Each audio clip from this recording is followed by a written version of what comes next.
Hello everyone. सो इस video में हम लोग बात करेंगे हमारे फिफ्थ स्टेप के बारे में, जो है कि बिजनेस के लिए स्टार्टिंग में पैसा कैसे अरेंज किया जाए। बिजनेस को स्टार्ट करने के लिए पैसा कैसे अरेंज किया जाए। अब जाहिर सी बात है, हमने प्लानिंग कर ली है, प्रिपरेशन कर लिया, सब कुछ प्लान डिजाइन कर लिया है, सोच लिया है कि कैसे काम करना है, तो पैसे भी चाहिए होंगे। अब पैसा अरेंज करने के बारे में या पैसों के बारे में हमारे मन में हमेशा बहुत सारे डाउट्स रहते हैं। तो बिजनेस हमने जो सोचा है उसके लिए पैसे आखिरकार लाए कहां से, और कई सारे सवाल होते हैं पैसों को लेकर के कि कितना पैसा होना चाहिए हमारे पास, कितना नहीं होना चाहिए, या हम लोन ले या नहीं ले। ऐसे बहुत सारे सवाल हमारे मन में गूंजते रहते हैं। इन्वेस्टमेंट के बारे में हम लोग सोचते हैं, बट स्टार्टिंग में बहुत ही ट्रिकी है बिजनेस के लिए पैसा अरेंज करना, क्योंकि आपके पास कोई ट्रैक रिकॉर्ड नहीं होता बिजनेस का आपके, कि आपने कितनी सेल करी है या फिर आपका कोई हिस्ट्री हो कि आपने बहुत अच्छे से काम करा हुआ है। आपका बस एक आइडिया होता है जो कि आपने वेल रिसर्च कर लिया है, वेल प्लान कर लिया है, और उसके बेसिस पे ही आपको पैसे जुटाने हैं। तो एक एक करके चीजों को समझते हैं। सबसे पहले एक सवाल है बहुत कॉमन, कि क्या बिना पैसों के आपके पास सिर्फ ₹0 हो तब भी क्या आप बिजनेस शुरू कर सकते हो? तो इसका क्लियर एंड कट आंसर है नो। क्यों नो है? आप बिजनेस ₹0 में शुरू कभी नहीं करते हो। ये कहना ही कि ₹0 में बिजनेस शुरू हो रहा है, ये गलत है। क्योंकि आप कुछ तो करोगे बिजनेस के अंदर, चाहे आप इंटरनेट ही यूज कर रहे हो खाली अपने फोन में,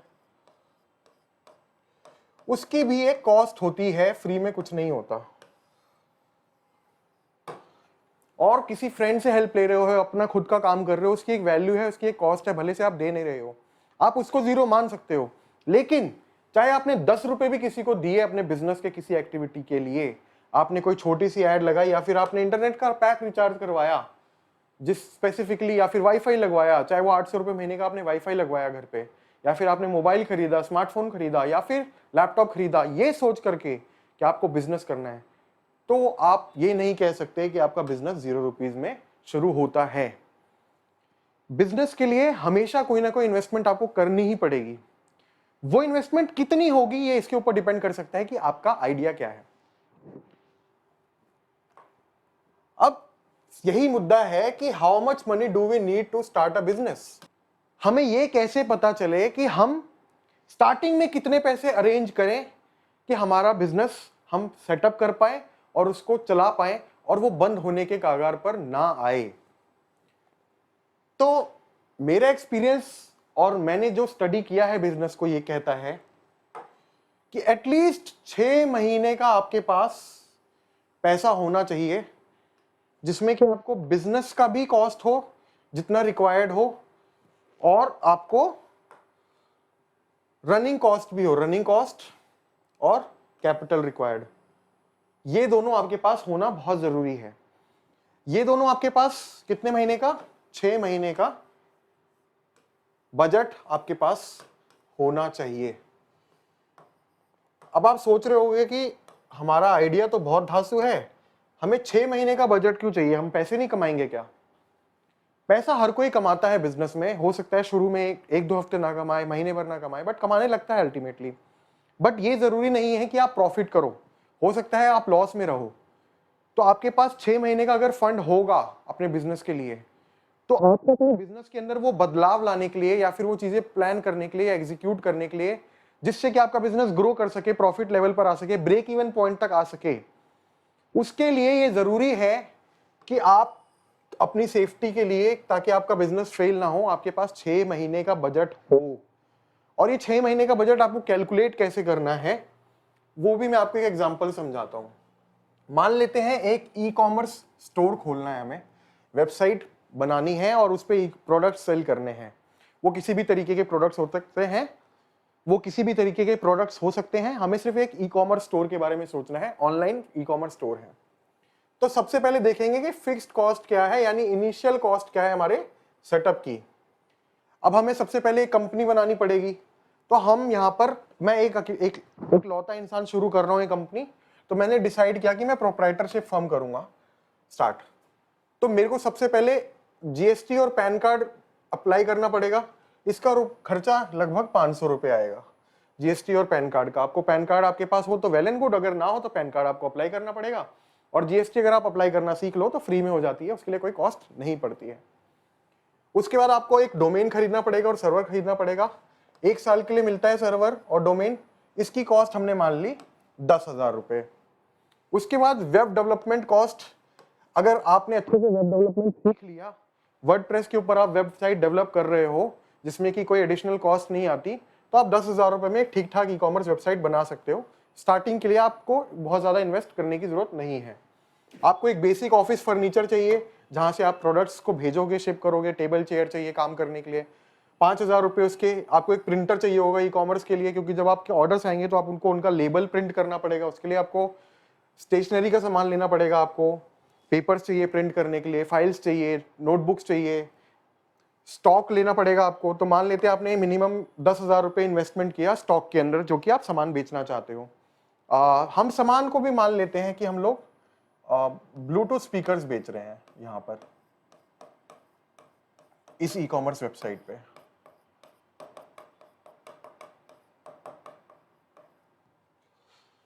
तो स्टॉक 10,000 रुपए का हो गया।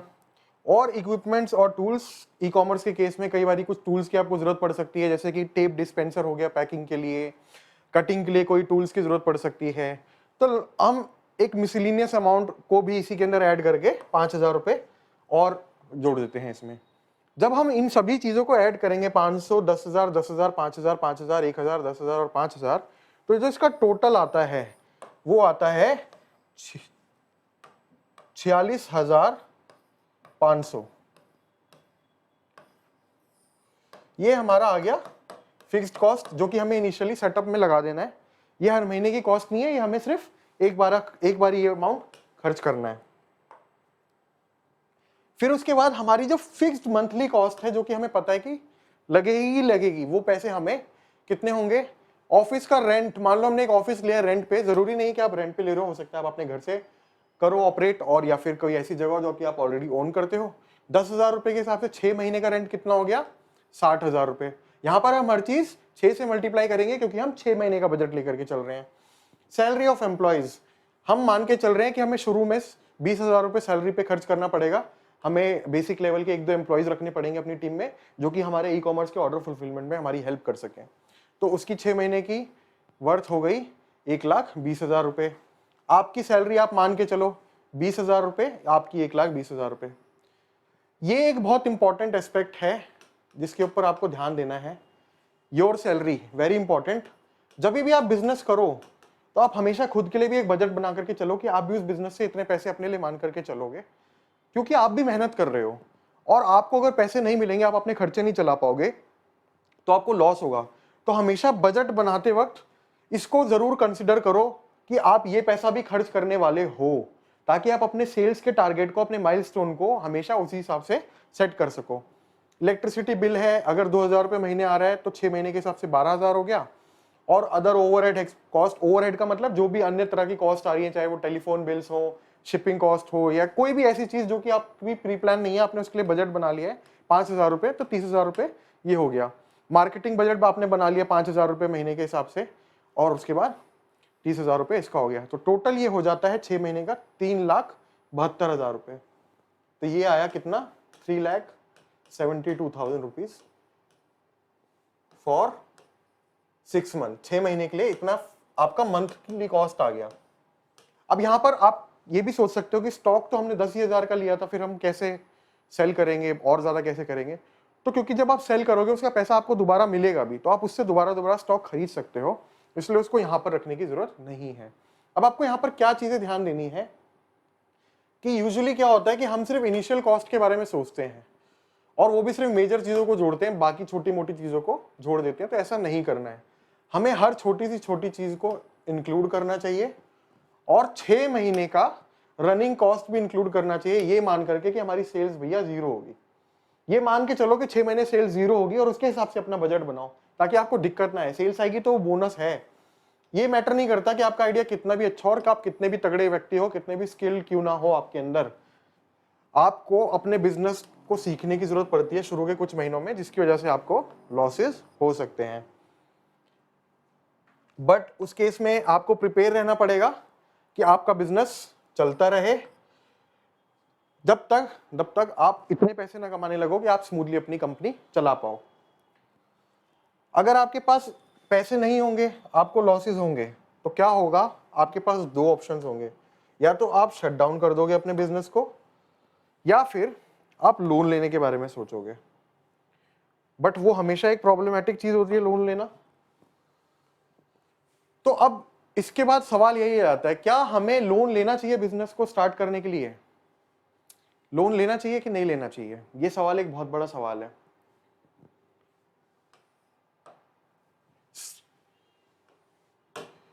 बिजनेस के लिए जब आप बिजनेस स्टार्ट कर रहे हो, तो मेरा हमेशा आपको ये सजेशन है कि स्टार्ट करते वक्त आपको लोन नहीं लेना चाहिए। क्यों नहीं लेना चाहिए? क्योंकि बिजनेस जब लोन लेते हैं तो उसमें होता है इंटरेस्ट, यानी कि ब्याज। लोन लेने में बुराई नहीं है। आपको अगर लगता है कि आपका बिजनेस आइडिया बहुत अच्छा है, आप बहुत अच्छा करोगे, तो आप लोन ले सकते हो। लेकिन लोन लेना एक बेहतर ऑप्शन नहीं है। क्यों नहीं है? इसकी वजह से, ब्याज की वजह से। होता क्या है कि शुरू में कोई भी बिजनेस सेटअप करने में टाइम लगता है, और उसके लिए हमें रिजल्ट निकालने में हमें टाइम लगता है, मार्केटिंग करने में, प्रमोशन करने में टाइम लगता है, तो हमारी कमाई थोड़ा रुक करके होती है। लेकिन होता क्या है, जिस मोमेंट से हमने लोन लिया, डे वन से, जिस दिन से हमने लोन लिया, उस दिन से हमारा एक और खर्चा बढ़ जाता है, एक और कॉस्ट ऐड हो जाती है हमारे बिजनेस में, वो है ब्याज की। तो ऑलरेडी हम लॉस खा रहे होते हैं शुरू में, और उसमें हम और लॉस खाते हैं। तो इससे होता क्या है कि हमारे ऊपर फाइनेंशियल प्रेशर पड़ता है, और जब फाइनेंशियल प्रेशर पड़ता है तो उस केस में आपको दिक्कतें और ज्यादा बढ़ जाती हैं, और आपका बजट और ज्यादा बढ़ जाता है। बट फिर भी अगर आप लोन लेना चाहते हो, तो आपको कोशिश ये करनी चाहिए कि गवर्नमेंट स्कीम्स के जो लोन है वो आपको मिल पाए, जिसके अंदर ऐसा होता है कि आपको कुछ महीनों तक या कुछ साल तक ईएमआई नहीं देनी होती है। कॉस्ट तो आपका जुड़ेगा, ब्याज तो जुड़ेगा, बट आपको उस समय देना नहीं है, वो उस पीरियड में जाकर के देना है जब आप कुछ पैसे कमा रहे होगे। तो आपको उन लोन्स को फॉलो करना चाहिए। सेकेंडली, अगर आप पर्सनल लेवल पर लोन्स लेना चाहते हो, या फिर प्राइवेटली बैंक से लोन लेना चाहते हो, किसी और तरीके का पर्सनल लोन या ऐसा कोई लोन जो आपको मिल सकता है, तो वो लोन भी आपको एकदम एंड मोमेंट पर लेना चाहिए, जब आपको लगता है कि अब बिल्कुल सारी तैयारियां हो गई, बस अब एक ही चीज रह गई है, वो है पैसा। ये पैसा मुझे चाहिए, और उसका जो ब्याज और इंटरेस्ट है या जो ईएमआई है, उसको आपको अपनी मंथली कॉस्ट में ऐड कर लेना चाहिए। अब सबसे इंपॉर्टेंट बात, कि क्या वो तरीके हैं लोन के अलावा जिससे हम अपना बिजनेस स्टार्ट कर सकते हैं? ऐसे कौन से तरीके हैं पैसे इकट्ठा करने के, अरेंज करने के? सबसे पहले तो जब आप अपना बिजनेस के लिए पैसे इकट्ठा करना शुरू करो, तो आपको ये चीज का ध्यान देना जरूरी है कि आपने अपना आइडिया का असेसमेंट बहुत अच्छे से किया हो, मार्केट रिसर्च बहुत अच्छे से किया हो, डिटेल बिजनेस प्लान बनाया हो। क्योंकि अगर आपने इस मोमेंट तक ये चीज नहीं करी है, अभी तक आपने अच्छे से प्रिपेयर नहीं किया, अच्छे से बिजनेस प्लान नहीं बनाया है, तो पैसा लेकर के आप लॉस करोगे, अपना पैसा अरेंज करके आप लॉस करोगे। क्योंकि ये चीजें बहुत जरूरी हैं, आपको अपनी नींव मजबूत बनानी ही पड़ेगी। अब बात आ जाती है पैसे इकट्ठे करने के तरीकों की। आप पैसे कैसे इकट्ठा कर सकते हो, या फिर क्या वो सोर्सेज है जहां से आप पैसे ले सकते हो? पहला तरीका है बोरो मनी, उधार लो। किससे किससे ले सकते हो? फ्रेंड से ले सकते हो, फैमिली से ले सकते हो, रिलेटिव से ले सकते हो, या फिर किसी भी नोन इंसान से ले सकते हो जिसको आप जानते हो, जो आपके ऊपर विश्वास करता हो, या जो आपके आइडिया में बिलीव करता हो। इसके एडवांटेज क्या है? इसका एक तो एडवांटेज ये है कि ये इजीली मिल सकता है आपको, नंबर वन। नंबर टू, आपको कोई इंटरेस्ट नहीं देना। नंबर थ्री, कि ये पैसे से आपका कोई शेयर नहीं जा रहा कंपनी में, आपने सिर्फ उधार लिया है। ये कुछ एडवांटेज हैं जो कि आपको पैसा बोरो करने में हो सकते हैं। बट इसके डिसएडवांटेज भी हैं। वो डिपेंड करता है कि ये लोग जो हैं वो कैसे हैं आपके साथ, आपके इनके रिलेशंस कैसे हैं। सबसे पहला एडवांटेज जो है वो ये कि ये लोग आपके ऊपर प्रेशर डालेंगे। कि काम कैसा चल रहा है भाई, क्या हुआ जो पैसे लिए थे, बातें तो बड़ी बड़ी कर रहा था, हो गया तेरा, कहाँ पहुंचा। हर हफ्ते हर महीने कॉल करेंगे, फोन करेंगे कि काम के लिए पैसे लिए थे, क्या हुआ था, इनको क्योंकि डर लगेगा। बट इस चीज को मिनिमाइज करने का ये ऑप्शन है कि आप उन लोगों से ज्यादा पैसे लो जो कि आपके क्लोज हो, जो कि आपको समझें, आपके आइडिया को समझें। उन लोगों से कम पैसे लो जो कि आपको इस तरह का प्रेशर ज्यादा डालें। और सभी से कोशिश करो थोड़ा थोड़ा ही पैसा लो, ज्यादा पैसा मत लो। आप ज्यादा लोगों से थोड़ा थोड़ा पैसा ले लो, उससे प्रेशर आपके ऊपर कम आएगा। और दूसरी सबसे पहली बात तो ये कि इनिशियली आपको बहुत ज्यादा पैसा कंपनी में डालना ही नहीं चाहिए। अगर आपका आइडिया ऐसा है जो बहुत ज्यादा पैसे मांगता है, तो आपको पहले उसको मिनिमाइज करना चाहिए, कम उसके एक छोटे वर्जन पे काम करना चाहिए जिसमें आपको कम पैसा लगाना पड़े। दूसरा जो इसका डिसएडवांटेज है वो ये है कि अगर ये फेलियर आपका हो गया, मान लो बिजनेस में फेलियर हो गया, तो ये लोग आप पे कभी भरोसा नहीं करेंगे लाइफ में, किसी चीज में आपको सपोर्ट नहीं करेंगे। इनको लगेगा कि बस तू कहता ही है भाई, तेरे से कुछ नहीं होगा, तू कहती है बहन, तेरे से कुछ नहीं होगा। ये एक डिसएडवांटेज है इसका, प्रेशर और फेलियर का। शेयर नहीं देना पड़ता, ये एक एडवांटेज है। इंटरेस्ट नहीं देना पड़ता, ये एक एडवांटेज है। इजीली पैसे मिल सकते हैं, ये एक एडवांटेज है। बट ये जो रिश्ते हैं ये अच्छे होने चाहिए, तभी ये चीज हो सकती है। एक तरीका तो ये हो गया। और सबसे बड़ी बात ये है कि इसमें ना टाइम कम लगता है, इसके लिए आपको वेट करने की जरूरत नहीं है। या तो मिलेगा या तो नहीं मिलेगा, इन दोनों में से कोई ना कोई रिजल्ट इस वे में आपको मिलेगा ही मिलेगा। फिर जो सेकंड वे है वो है सीड इन्वेस्टर या फिर group of seed investor. Seed investor क्या होते हैं? जो कि एकदम स्टार्टिंग स्टेज में आपको फंडिंग दे सकें। अब ये एक्चुअल में इन्वेस्टर भी हो सकते हैं जो कि आइडिया स्टेज पर इन्वेस्ट करते हो, और आपके फ्रेंड्स और फैमिली भी हो सकते हैं। बट हो क्या रहा है कि आप इसके अंदर इनसे पैसा बोरो ना करके इनको आप बोल रहे हो कि आप हमारी कंपनी में पार्टनरशिप ले लो, आप हमसे शेयर ले लो और आप पैसा लगा दो। ऐसा कई केसेस में देखा गया है कि फ्रेंड्स ऐसे केसेस में हेल्प करते हैं। उनको आपका पोटेंशियल लगता है और उनको लगता है कि बिजनेस आइडिया भी अच्छा है। आप उनको जब अपने बिजनेस की सारी डिटेल बताते हो तो आपको वो पैसा देकर के आपके कुछ परसेंटेज ऑफ शेयर्स लेकर के आपका पार्टनर बनने के लिए रेडी हो जाते हैं। और ऐसे केसेस में कई बारी आपके कॉलेज में भी ऐसी कोई फैसिलिटी हो सकती है कि वो आपको छोटी मोटी फंडिंग 8-10 लाख रुपए तक की फंडिंग दिलवा सके। एंटरप्रेन्योरशिप सेल होते हैं अलग अलग यूनिवर्सिटीज और कॉलेजेस में, वहां से भी आपको फंडिंग मिल सकती है। और फंडिंग प्रोग्राम्स भी होते हैं जहां पर आइडियाज को चूज किया जाता है और वहां पर फंडिंग मिलती है। जैसे हमारा भी एक प्रोग्राम है A to Z प्रोग्राम, उसके अंदर जो हर बैच में जो बेस्ट आइडिया होता है उसे 10 लाख रुपए की फंडिंग मिलती है। तो वो एक सीड इन्वेस्टमेंट का ऑप्शन होता है। यहां पे आपके पास एडवांटेज क्या है? इंटरेस्ट नहीं देना। दूसरा एडवांटेज ये है कि इसमें आपको टाइम बहुत ज्यादा नहीं लगता है। और तीसरा एडवांटेज ये है कि इसमें कोई प्रेशर नहीं होता आपके ऊपर परफॉर्मेंस का। एक बारी किसी ने आपके शेयर्स ले लिए तो वो आपका पार्टनर बन गया, वो आपके साथ मिल के काम करेगा, आपके ऊपर प्रेशर नहीं बनाएगा कि क्या हुआ क्या नहीं हुआ। इसका डिसएडवांटेज सिर्फ ये है कि ये डिफिकल्ट है मिलना। अगर आपका आइडिया बहुत अच्छा है तो ही कोई आपके कंपनी का पार्टनर बनेगा या फिर शेयर लेगा। अगर उसको श्योर शॉट लगेगा कि आपका बिजनेस जो है वो बहुत अच्छा चलेगा तो ही वो आपकी कंपनी में सीड इन्वेस्टमेंट करेगा, चाहे वो फ्रेंड्स फैमिली हो, इन्वेस्टर हो या फिर कोई फंडिंग प्रोग्राम हो। तो ये वे डिफिकल्ट है बट सबसे ज्यादा सक्सेस दिला सकती है। अगर आपने इसको क्रैक कर लिया, आपका आइडिया इतना बेहतरीन है, आपने इतनी डिटेल में प्लानिंग करी है, इतनी डिटेल में प्रिपरेशन करी है, तो ये फंडिंग आपको मिल सकती है, खास तरह की फंडिंग प्रोग्राम से और इन्वेस्टर से। अगर ये लोग आपका जुनून देखेंगे, आपका आइडिया देखेंगे और ये देखेंगे कि आपने कितनी डिटेल में रिसर्च करी है, कितनी डिटेल में प्लानिंग और प्रिपरेशन करी है, और इनको लगेगा कि ये बिजनेस में बड़ा होने का बहुत बड़ा स्कोप है। हाँ, ये बात एक बहुत इंपॉर्टेंट है कि अगर आपके बिजनेस के अंदर ये क्षमता है कि वो एक बड़ा बिजनेस बन सकता है, बहुत ज्यादा अच्छे स्केल पर जा सकता है, तभी ये इन्वेस्ट करेंगे। अब हम बढ़ते हैं तीसरी तरफ की, जो कि एक ऐसा तरीका है जिसकी तरफ किसी का ध्यान नहीं जाता। होता क्या है कि हम जब अपने आइडिया के बारे में सोचते हैं या फिर अपने सपनों के बारे में सोचते हैं, तो सबसे पहली चीज हमारे दिमाग में आती है कि हमें सीधा अरबपति बनना है, करोड़पति बनना है। हमारे दिमाग में ये ख्याल पुलाव हमेशा चलता है कि हमें जल्दी से बहुत अमीर बनना है।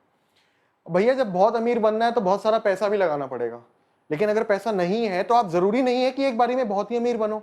आप स्टेप्स में काम कर सकते हो। आप शुरुआत कर सकते हो जीरो से। जब आपके पास शून्य हो तब आपको क्या करना है? तब आपको करना है कि आपको अर्निंग करनी है। अर्निंग कैसे करनी है? कोई जॉब करके या फिर फ्रीलांसिंग, अपनी स्किल के बेसिस पे आपने कोई फ्रीलांसिंग कर ली, जैसे कि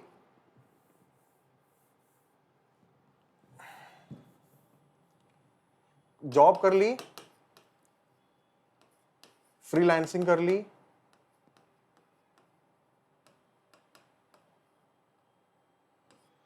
इसमें कि आप जैसे सोशल मीडिया मैनेजमेंट कर सकते हो लोगों का। अगर आपको कोई स्किल है वेबसाइट डेवलपमेंट की, अकाउंटिंग की, किसी भी तरीके की कोई स्किल है, तो आप उससे फ्रीलांसिंग से पैसा कमा सकते हो। अब इसके अंदर करना क्या है आपको? मान लेते हैं जैसे अब ई कॉमर्स वेबसाइट का आइडिया था, तो उसमें 3.72 प्लस 47,000 के आसपास उसमें लग रहे थे। तो मोटा मोटी हम मान लेते हैं 4.25 लैक्स की आपको जरूरत है और आपके पास है शून्य, और बाकी दो तरीकों से आपको पैसे नहीं मिल रहे, ना कोई बोरो करने पर दे रहा है और ना ही कोई इन्वेस्ट करने को तैयार है। तो अब आपका गोल है 4.25 लाख रुपए कमाना। मान लेते हैं कि इसके अंदर आप 25,000 रुपए महीने कमा पा रहे हो या 20,000 रुपए महीने कमा पा रहे हो। अभी आप शून्य पे थे, आप कुछ नहीं कमा रहे थे, और अगर आपको 20,000 रुपए आप कमा पा रहे हो, तो क्या आप इसमें से 50% अपने ड्रीम के लिए सेव नहीं कर सकते? आप ये मत मानो ना कि आप कमाने लग गए हो तो आप खर्चे शुरू कर दो, नया फोन लो, घर वालों को गिफ्ट दिलाओ। नहीं यार, आप ये मान करके चलो अभी भी आप जीरो पे ही हो। अभी आप सिर्फ और सिर्फ अपने इन्वेस्टमेंट पे फोकस कर रहे हो। जितना ज्यादा सेव करोगे उतना अच्छा है। बट इसके अंदर आपको एक चीज ध्यान देनी है कि ये जो 50% है, ये जो आप सेव कर रहे हो 50% या इससे अधिक, इसको आपको इन्वेस्ट करना है या फिर बिजनेस में लगाना है, वो भी रिस्क फ्री। आपको इसको किसी ऐसी जगह पर नहीं लगाना जहां पर रिस्क हो, क्रिप्टो में लगा दिया, शेयर मार्केट में लगा दिया, नहीं। या तो आप इसको इन्वेस्ट करो किसी सेफ मेथड में, या तो बिजनेस करो, छोटे बिजनेसेस जिसमें 20-25 हजार, 30 हजार, 40 हजार रुपए ही इन्वेस्टमेंट हो। आपने कोई छोटा सा बिजनेस सोचा, चाहे वो एक चाय की दुकान ही क्यों ना हो यार, डजेंट मैटर, क्या फर्क पड़ता है। अगर आप इस 20,000 से नेक्स्ट लेवल पर जा करके यहां पर 40,000 पे आ सकते हो, मान लो आप यहां पर 40,000 पर आ गए इन्वेस्ट करने से, आपने यहां से 2-3-4 महीने पैसे बचाए और ये वाला काम आप करने लग गए, कोई छोटा बिजनेस आप करने लग गए। ऐसे बहुत सारे बिजनेस होते हैं जिसको आप ढूंढ सकते हो और कर सकते हो अपने एरिया के हिसाब से। कोई फूड से रिलेटेड हो सकता है, चाय स्टॉल हो सकता है, किसी चीज की छोटी शॉप हो सकती है। 5-10 हजार, 15,000, 20,000, 25,000 में आप स्टार्ट कर सकते हो। उससे अगर आप 40,000 रुपए कमाने लग गए तो सीधा आपने एक डबल जंप ले लिया, और उसके बाद फिर उससे अर्न किया आपने, और उसके बाद क्या किया कि ये साइकिल चलती रहेगी, ये साइकिल चलती रहेगी। और होगा क्या कि आप अपने आइडिया पे तुरंत तो काम नहीं कर पाओगे, लेकिन आप उसके ऊपर डेफिनेटली काम कर पाओगे थोड़ा समय लेकर के और अपने पैसों से। ना आपको कोई बोलने वाला होगा, ना आपके शेयर्स कोई लेने वाला होगा। तो कुल मिला के ये जो तरीका है वो तरीका है सीढ़ियों का तरीका। एक एक कदम आगे बढ़ाना है, ना कि सीधा ऊपर जाना है। इसमें आपको एडवांटेजेस सबसे ज्यादा यही है, नो प्रेशर, किसी को शेयर नहीं देना, कोई इंटरेस्ट नहीं देना, खुदा ना खास्ता आप फेल हो गए तो आपको कोई बोलने वाला नहीं है। डिसएडवांटेज सिर्फ एक है, टाइम लगता है और पेशेंस चाहिए आपको। पेशेंस होना बहुत जरूरी है इस स्टेप के लिए। अगर आपके अंदर पेशेंस नहीं है तो आप ये चीज नहीं कर पाओगे, क्योंकि वक्त लगेगा। बट ये अगर चीज आपने कर ली ना, ट्रस्ट मी, आपका बिजनेस कभी फेल नहीं होगा। क्योंकि आप इस चीज को अपने बलबूते पे अगर कर पाओगे कि आप जीरो से स्टार्ट करके कदम दर कदम आगे बढ़ा करके, चाहे छोटी सी शुरुआत 5,000 रुपए से करके भी इस लेवल तक अगर ले जाओगे, या जो भी आपका बिजनेस आइडिया है उसकी मिनिमम इन्वेस्टमेंट तक ले जाओगे, उसके बाद आपको कोई आगे बढ़ने से नहीं रोक सकता, क्योंकि आपके अंदर इतना धैर्य है, इतना पेशेंस है और इतना प्लान करके आप चल सकते हो कि आपको सक्सेसफुल होने से कोई नहीं रोक पाएगा। तो इसके अंदर यही चीज आपको ध्यान देनी है कि पेशेंस और हार्डवर्क लगेगा। थर्ड मेथड में टाइम लगेगा, लेकिन टाइम हम सबके पास है, हमें उसे बस अच्छे से इस्तेमाल करना है। देखो, लेट स्टार्ट करना और सक्सेसफुल होना अपने पैसों से, यह बेहतर है कि आप जल्दीबाजी में शुरू करो और फेल हो जाओ। अभी आपको यह याद रखना है कि अभी तक आपने सिर्फ प्लान और प्रिपेयर किया है कि पैसा आएगा कहां से। अगर आपको पैसा बोरो करना है या लोन लेना है, आप तब तक पैसा मत लेना जब तक आपका business completely ready to launch ना हो जाए, यानी कि आप लॉन्च करने के लिए बिल्कुल तैयार ना रहो, तब तक पैसा किसी से बोरो मत करना, ना लोन लेना। तो इसी के साथ इस वीडियो को एंड करते हैं और मिलते हैं नेक्स्ट वीडियो में। टेलीग्राम पे हमसे कनेक्ट करना मत भूलो, वहां पर आप लोग हमें कनेक्ट करोगे तो आपको अवेलेबल अपडेट्स मिलते रहेंगे। और साथ ही साथ मैं लाइव सेशंस भी लेने वाला हूं, जिसमें मैं आपके क्वेश्चंस के आंसर्स दूंगा। बिजनेस के बारे में आपको कोई भी सवाल हो और आपके करियर को लेकर के, डिजिटल मार्केटिंग से रिलेटेड या इस तरह के कोई भी सवाल हो, मैं उनके जवाब आपको दूंगा। उस लाइव की जो लिंक है, उस लाइव सेशन की जो एक्सेस है, वो आपको इसी ग्रुप से मिलेगा। इसीलिए आपको ये ग्रुप जरूर ज्वाइन करना चाहिए। टेलीग्राम का जो चैनल है हमारा, माफ कीजिएगा ग्रुप नहीं, जो चैनल है उसे सब्सक्राइब कीजिए, t.me/growtham-india। वहां पर आपको जाना है और हमें सब्सक्राइब करना है इस लिंक पर जाकर के। लेसन मटेरियल्स के अंदर इसकी लिंक हम टेक्स्ट फॉर्म में भी दे देंगे, सच दैट आप वहां से डायरेक्टली इसको खोल सको। अगर आपके पास टेलीग्राम ऐप नहीं है, बहुत अच्छी ऐप है, आपको डाउनलोड करना चाहिए। आपको कोई उससे नुकसान नहीं होगा, फायदे ही होंगे, क्योंकि हम समय समय पर वैल्यूएबल कंटेंट शेयर करते रहेंगे। सो मिलते हैं नेक्स्ट वीडियो में और डिस्कस करते हैं नेक्स्ट स्टेप कि अब पैसा अरेंज हो गया है तो बिजनेस लॉन्च करने के लिए क्या क्या किया जाए। तो मिलते हैं नेक्स्ट वीडियो में।